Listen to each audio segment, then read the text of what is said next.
Sa ngalan ng Ama at ng Anak at ng Espiritu Santo, Amen. sumainyo ang Panginoon. At sumaiyo rin. Mga kapatid, itas natin sa ating Panginoon ang panalangin ng pagpapagaling, lalong-lalo na kay Princess Raquel, na 4 na taong gulang, na operahan sa Heart Center noong Lunes. Naway karoon siya kagad ng kagalingan. Ganon din ang aking kapatid na si Joseph, na siya din ay maoperahan, open heart surgery sa September. Aking kapatid na si Jenaline na nag-undergo ng chemotherapy sapagkat siya ay na-diagnose ng nasa stage 3 colon cancer. Anaway, ang aking mga kapatid ay magkaroon ng kagana ng kalooban at kagalingan din. Sa araw nito ay ang aming bunsong kapatid na si Guillermo, nagdiriw ng kanyang kaarawan, at ang aming nanay na sana ay birthday niya sa langit na, 86 years old na sana siya. At lahat ng mga intention natin sa ating Panginoon, tas natin sa Kanya, upang sa ganun ay kasihan niya tayo ng pagpapala. Mga kapatid, aminin natin ang mga kasalanan pag tayo maging marapat gumanap sa banal na pagdiriwang. Inaamin ko sa makapangyarihang Diyos at sa inyo mga kapatid na lubha akong nagkasala sa isip, sa salita at sa gawa at sa aking pagkukulang. Kaya sinasamo ko sa mahal na Birheng Maria, sa lahat ng mga anghel at mga banal, at sa inyo mga kapatid na ako'y ipanalangin sa Panginoong ating Diyos. Kawan tayo ng makapangyarihang Diyos, patawad sa ating mga kasalanan, at patnubayan sa buhay na walang hanggan. Amen. Panginoon, kaawaan mo kami. Panginoon, kaawaan mo kami. Kristo, kaawaan mo kami. Kristo, kaawaan mo kami. Panginoon, kaawaan mo kami. Panginoon, kaawaan mo kami. Manalangin tayo. Ama naming makapangyarihan, hinirang mo si San Ignacio de Loyola para ilaganap sa tanan ang lalong kadarakila ng iyong ngalan. Sa tulong niya at sa pagtulad sa kanya, sa pakikihimok dito sa lupang ibabaw, kami naway pagindapating maputungan kasama niya sa kalangitan. Sa pamagitan ni Jesucristo kasama ng Espiritu Santo, magpasa walang hanggan. Amen.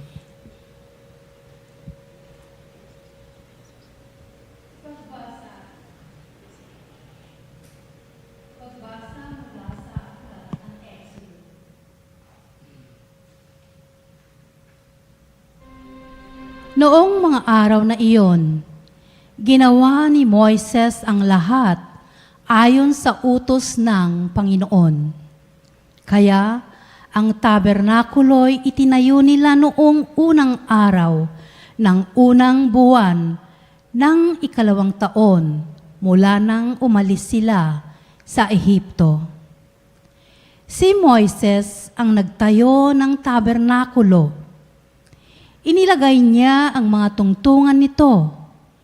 Itinayo ang mga bastidor, isinuot ang mga argolya, ang mga trabisanyo, at itinayo ang mga poste. Nilatagan niya ng lona ang ibabaw nito at inatipan, tulad ng utos ng Panginoon. Isinilid niya ang kaban ng mga tapyas na batong kinasulatan ng mga utos. Isinuot ang mga argolya ng kaban, ang mga pasanan, at ipinatong ang luklukan ng awa. Ipinasok niya sa tolda ang kaban ng tipan at tinabingan, ayon sa utos ng Panginoon. Nang mayari na ang tabernakulo, nabalot ito ng ulap at napuspos ng kaningningan ng Panginoon. Hindi makapasok si Moises pagkat nanatili sa loob ng ulap at napuspos ng napuspos nga ito ng kalwalhatian ng Panginoon. Sa paglalakbay ng mga Israelita, nagpapatuloy lamang sila sa tuwing tataas ang ulap mula sa tabernakulo. Kapag hindi tumaas ang ulap, hindi sila nagpapatuloy hanggang hindi tumaas ang ulap. Hindi sila lumalakad. Kung araw, ang ulap ng kapangyarihan ng Panginoon ay nasa tapat ng tabernakulo. Kung gabi namay, ang haliging apoy. Ito'y nasa isang lugar na kitang-kita ng mga Israelita at siya nilang tanglaw sa kanilang paglalakbay. Ang salita ng Diyos. Salamat. Ang templo mo'y aking mahal, Diyos na makapangyarihan. Ang templo mo'y aking mahal, Diyos na makapangyarihan. Nasasabik ang lingkod mo sa patio mo ay pumasok. Ang buo kong pagkatao'y umaawit na may lugod. Sa masayang pag-awit ko, pinupuri buhay na Diyos. Ang templo mo'y aking mahal, Diyos na makapangyarihan.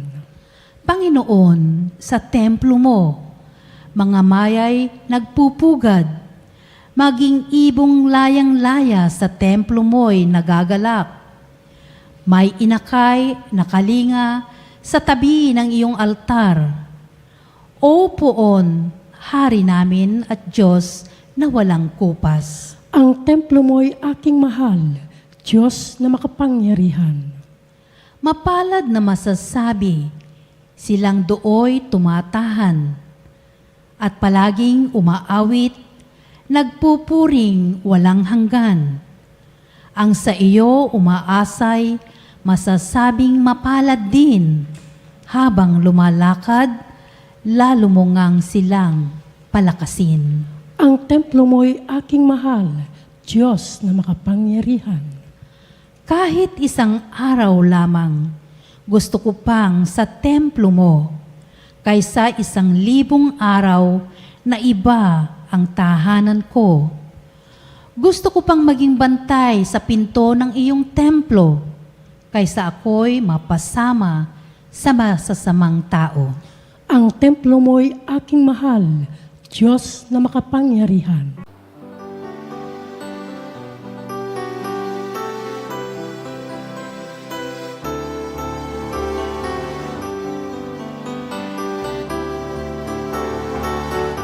Alleluia, alleluia,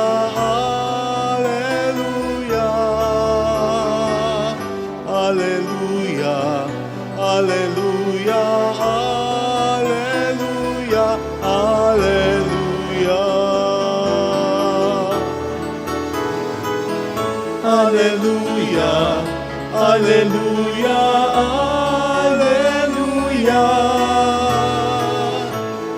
alleluia, alleluia, alleluia, alleluia.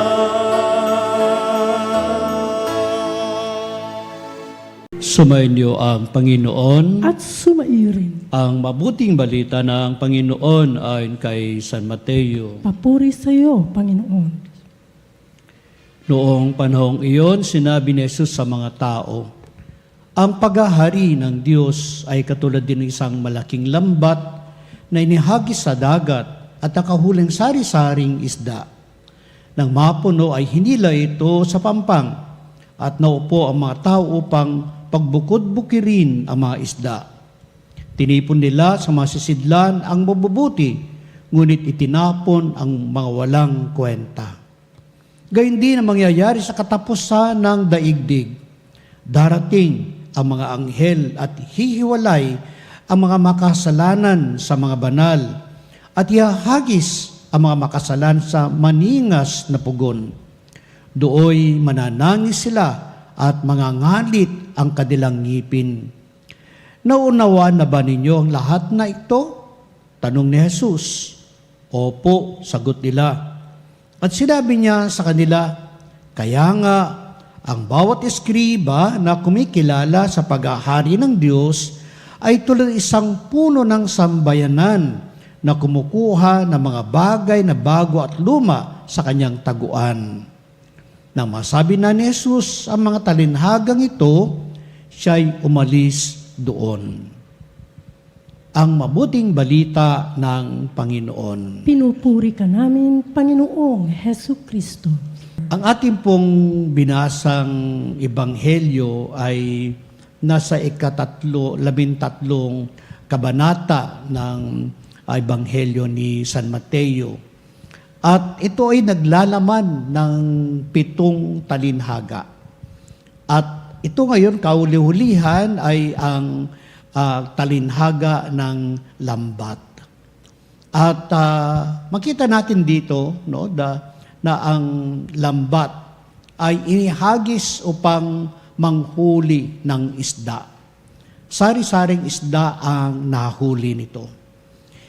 Kung tingnan natin, ito ay isang image ng simbahan. Ang lambat ay ang simbahan. At ang naghagis nito ay ang mga misyonero. At manahuli ay sino man, anuman, walang tinatangi. Walang itong initsipwera. Lahat ay gustong matipon sa isang simbahan. At pagkatapos nito ay ang mga nanghuli ay hindi sila magbigay ng judgment, kundi sila ay they will just only take care of those na kanilang nahuli, kanilang mahalin, kanilang itong gabayan. Sapagkat sa kauli-hulihan ay mayroong paghuhukom, mayroong pagpili. Ang Diyos ang siyang the sole owner, ang siyang magpipili sa atin. Kaya isa pong paanyaya sa atin, isang pang paanyaya sa atin, na hindi ibig sabihin na kapag tayo nahuli sa lambat o tinapabilang sa simbahan, ay automatic na tayo ay madiligtas. Hindi automatic yon, sapagkat kinakailangan ay maging ayon tayo sa kalooban ng Diyos. Kaya nga, kinakailangan na, sabi ko kanina, na ang mga nanghuli will not give judgment to them. Sapagkat mayroong Diyos na gagawa nito. Anong gagawin natin? Tayo ay will be directed accordingly to the mercy and to the love of God. At yan ngayon naman ang dapat nating tignan, no? So, ngayong araw na ito din ay ating ginugunita si San Ignacio ng Loyola. Ang hirap na bigkasin na, namimilipit na tuloy. Pero ang ganda ng kanyang Ignatian spirituality, no? Kung alam po natin yung kanyang pinapagawa sa atin, na magkaroon tayo ng examine of consciousness. At 2 beses natin itong gawin. Examine of consciousness, para bang examination of conscience din. Ito ay matapos tayo na kumain at 12 noon, o past 12, we will do examination of conscience. At tingnan natin from the time na tayo ay nagising hanggang sa oras na iyon, ano yung mga bagay na nagdala sa atin. Unang-una ay gratitude. Pasalamat tayo sa Diyos na mga nangyari sa atin sa mga panahon na yun o sitwasyon na yan. At kung tayo man ay nakagawa ng kasalanan, there's a time for us na tayo magsisi and na tayo magreforma, baguhin natin ating sarili. At pagtapos dyan, so we go again for our afternoon activities and then we do again the examination of consciousness bago tayo matulog. Kung ating ginagawa ito palagi, for sure magiging maayos ang daloy ng buhay natin. Even ang ating conscience ay tunay na magkaroon tayo ng discernment sa ating buhay, no? Kagaya po ng sa estudyante, no? Sa theologian, students ng theology. At yung isang seminarista ay he received ng kanyang nanay ay may sakit. And then he asked yung kanyang kapwa seminarista, sabi niya, "Brother, can you come with me sa chapel at tayo magdasal?" Pero sabi ng isang naimbitahan na seminarista, sabi niya, "Oo," sabi niya, "ang ganda nito, gandang chance nito na ako I would pray with my brother." May pagdasal ng kanyang nanay, pero hindi pa ako nakaka-review. Kinakailangan ko pa mag-review. So, ang sabi niya ay, "I'm sorry." Sumagot siya, "I'm sorry. I have not yet finished with my review. At meron akong exam bukas." Alam po natin na ang examination sa seminaryo ay hindi basta-basta.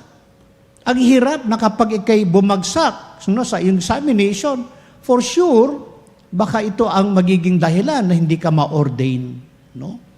So, ito yung tinatawag natin discernment.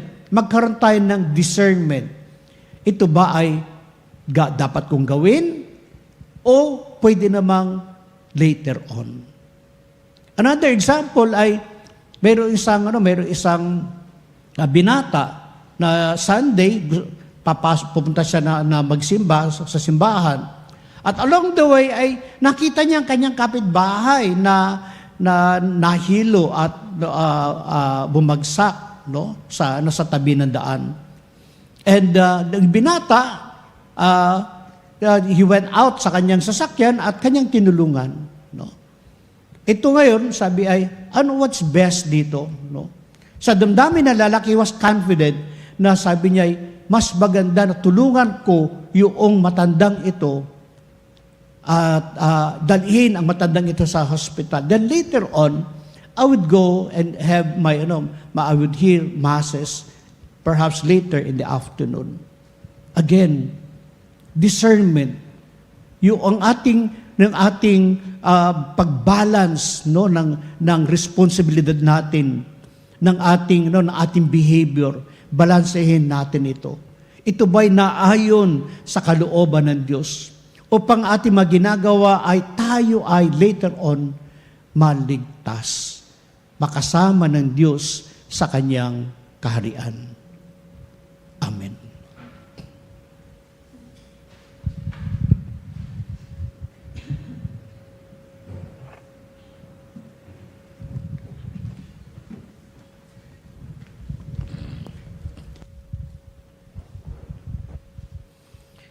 Tumugon tayo ng may pananalig sa paanyaya ng Diyos na pumasok sa Kanyang kaharian.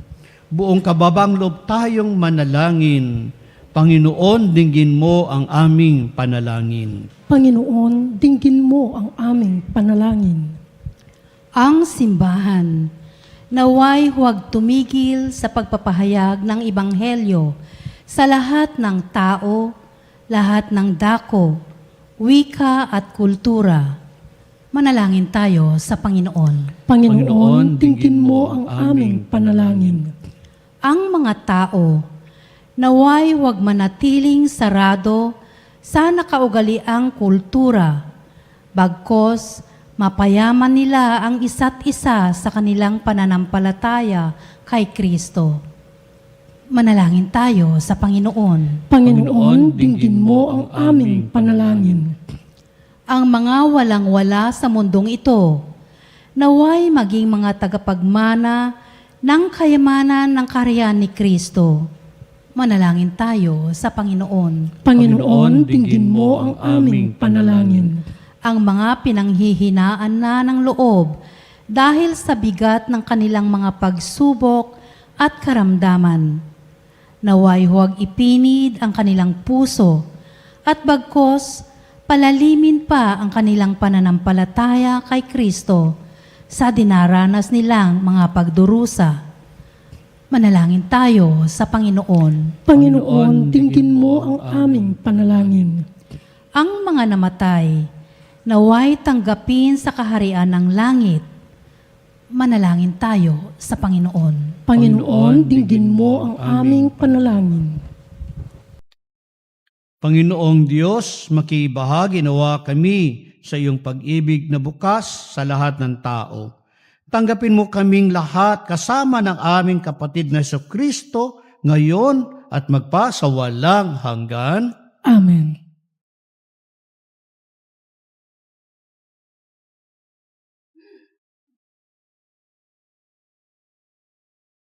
Aming hatid, alay na ito, ang tinapay na nagmula sa pagpapala mo. At tanggapin ang alak na ito, inuming inihain sa'yo. Mahal naming Diyos, inyong tanggapin ang munting alay mula sa amin. Buong puso namin hihintayin pagpapala na aming hiling. Manalangin kayo mga kapatid upang paghahain natin ay kalugdan ng Diyos amang makapangyarihan. Tanggapin nawa ng Panginoon itong paghahain sa iyong mga kamay, sa kapurihan niya at karangalan, sa ating kapakinabangan at sa buong sambayanan niyang banal. Ama naming lumikha, maging kalugod-lugod nawa ang mga alay na aming inihahain. Ngayon si San Ignacio de Loyola ay ginugunita namin sa itinatag mong pagdiriwang na siyang batis ng tanang kabanalan. Mangyari nawang kami maging banal sa katotohanan sa pamagitan ni Jesucristo kasama ng Espiritu Santo magpasa walang hanggan. Amen. Sumainyo ang Panginoon. At sumaiyo rin. Itaas sa Diyos ang iyong puso at diwa. Itinaas na namin sa Panginoon. Pasalamatan natin ang Panginoong ating Diyos. Marapat na siya ay pasalamatan. Ama naming makapangyarihan, tunay ngang marapat ikaw ay aming pasalamatan sa pamagitan ni Jesucristo na aming Panginoon. Ngayon si San Ignacio de Loyola ay pinararangalan sa pamumuhay niyang totoong uliran at pagiging maasahan sa panunungkulan. Kasi Jesucristo na maasahan sa katapatan ay nihahayag sa pangangasiwa sa sambayanan. Ang malasakit na maulirang tagapangasiwa noon ay nagpapatuloy magpahanggang ngayon. Sa mga panalangin kanilang inuukol, kaysa ng sabayanan mong dito'y nagtitipon. Kaya kaysa ng mga anghel nagsisiawit na papuri sa iyo nang walang humpay sa kalangitan, kami nagbubunyi sa iyong kadakilaan.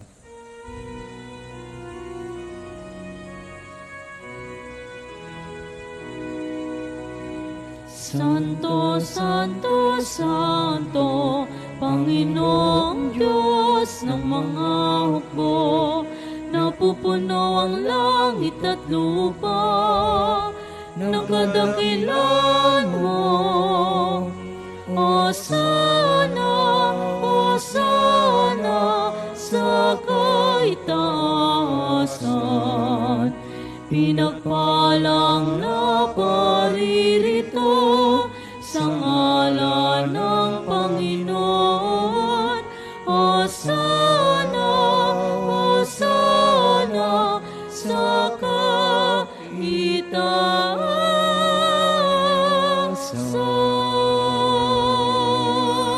Ama naming banal, ikaw ang bukal ng tanang kabanalan, kahit sa pamagitan ng iyong Espiritu gawin mong banal ang kaloob na ito pang para sa amin, maging katawan at dugo ng aming Panginoong Hesu Kristo.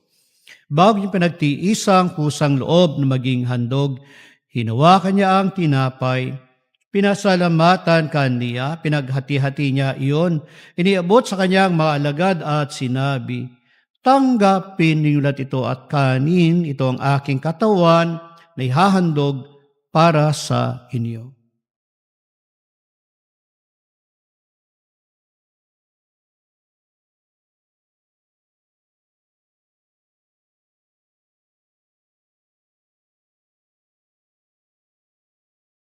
Gayun din naman, noong matapos ang hapunan, hinawakan niya ang kalis. Muli kanyang pinasalamatan. Inabot niya ang kalis sa kanyang malagad at sinabi, tanggapin ulat ito at inumin, ito ang kalis ng aking dugo, ng bago at walang hanggang tipan. Ang aking dugo nibubuhos para sa inyo at para sa lahat, sa pagpapatawad ng mga kasalanan. Gawin ninyo ito sa pag-alala sa akin.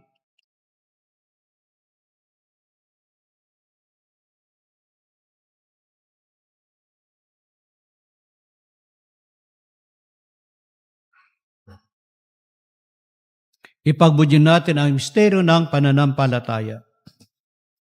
Sa krus mo at pagkabuhay, kami natubos mong tunay. O ang Jesus naming mahal, iligtas mo kaming tanan, ngayon at magpakailanman. Ama, ginagawa namin ngayon ang pag-alala sa pagkamatay at muling pagkabuhay ng iyong anak. Kinialay namin sa iyong tinapay na nagbibigay buhay at ang kalis na nagkakalob ng kaligtasan. Kami nagpapasalamat dahil kami yung minarapat at tumayo sa harap mo para maglingkod sa iyo. Sinasamo namin kami magsasalo-salo sa katawan at dugo ni Kristo ay mabuklod sa pagkakaisa sa pamagitan ng Espiritu Santo.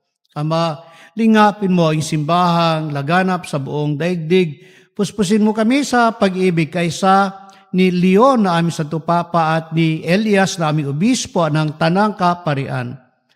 Alalahan mo rin mga kapatid namin na himlay, may pag-asang sila'y muling mabubuhay, gayon din ang lahat ng mga pumanaw. Kaawan mo sila at patuloyin sa iyong kaliwanagan. Kaawaan pagidapatan kaming lahat na makasalo sa iyong buhay na walang wakas, kaysa na Malbirheng Maria na ina ng Diyos, kaysa ni San Jose na kabiyak ng kanyang puso, kaysa ng mga apostol at ng lahat ng mga banal na namuhay dito sa daigdig ng kalugod-lugod sa iyo. May pagdiwang nawa namin ang pagpupuri sa kararangal mo sa pamagitan ng iyong anak na aming Panginoong Hesu Kristo. Sa pamamagitan ni Kristo kasama niya at sa Kanya, ang lahat ng parangal at papuri ay sa iyo, Diyos Ama, makapangyarihan, kasama ng Espiritu Santo magpasa walang hanggan. Amen. Amen. Amen. Amen.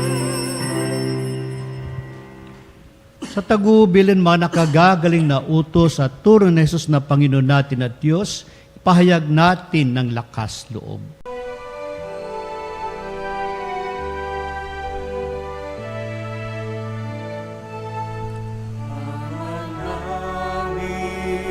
Sumasalangit ka, sambahin ang ngalan mo, mapasa amin ang kaharian mo,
Hiniling namin kami adya sa lahat ng masama, pagkalooban ng kapayapaan araw-araw, ligtas sa kasalan at ilayo sa lahat ng kapahamakan, samantalaan pinananabi ka ng dakilang araw ng pagpapahayag ng takapagligtas naming si Hesu Kristo. Sapagkat iyo ang kaharian at ang kapangyarihan at ang kapurihan magpakailanman.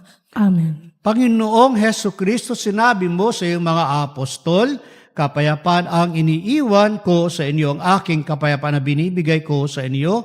Tunghayan mo ang aming pananampalataya at huwag ang aming pagkakasala. Pagkalooban mo kami ng kapayapaan at pagkakaisa ayon sa iyong kalooban, kasama ng Espiritu Santo magpasa walang hanggan. Amen.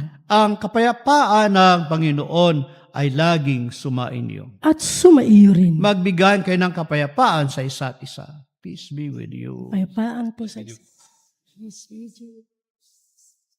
Kordero ng Diyos na nag-alis ng mga kasalanan ng sanlibutan, maawa ka sa amin. Kordero ng Diyos na nag-alis ng mga kasalanan ng sanlibutan, maawa ka sa amin. Kordero ng Diyos na nag-alis ng mga kasalanan ng sanlibutan, ipagkaloob mo sa amin ang kapayapaan.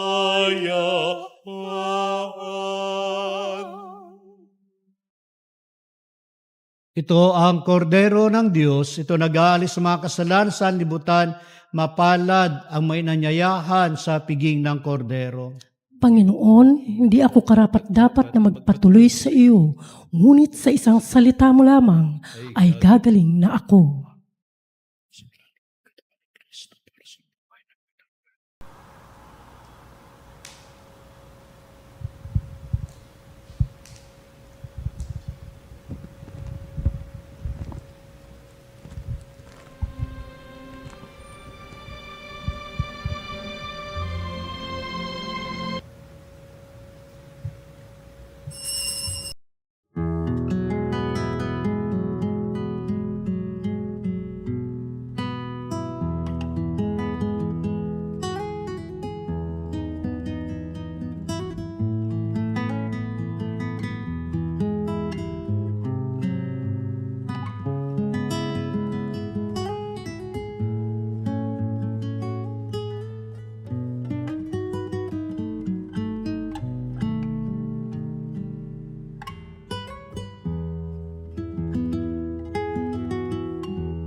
Manalangin tayo. Ama naming mapagmahal, ang paghahay namin ng pagpupuri at pagpapasalamat ngayong ginugunita si San Ignacio de Loyola ay humantong nawa sa kadarakila kailan pa man ang iyong kamahalan. Sa pamagitan ni Jesucristo, kasama ng Espiritu Santo pa sa walang hanggan. Amen. Sumainyo ang Panginoon. At sumaiyo rin. Pagpalain kayo ng makapangyarihang Diyos, Ama at Anak at ng Espiritu Santo. Amen. Tapos na ang banal na misa, humayo kong taglay ang kapayapaan ni Kristo. Salamat sa Diyos.